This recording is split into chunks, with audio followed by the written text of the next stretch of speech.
Some of the remodeling projects we did, like Pioneer Museum, which was the old courthouse, we were hired to investigate it first to see if it could be converted into a museum.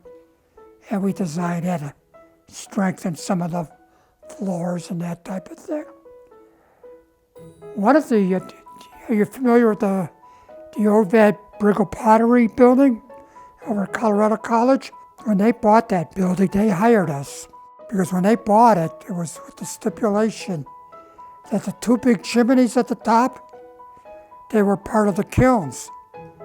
And they had to, the new owners, the college, had to agree never to get rid of those.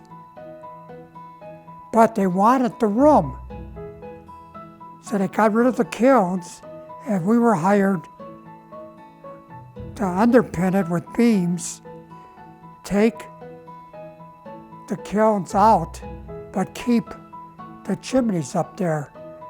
And the thing we were worried about is when we removed the kilns, the beams that we put in there, they would start deflecting because of the weight of those chimneys.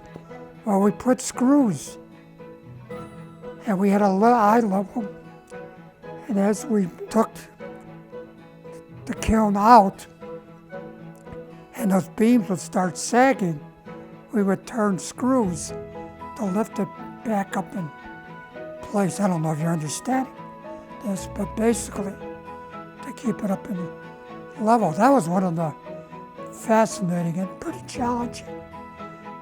There's a Pikes Peak Center was quite a challenge, very complicated.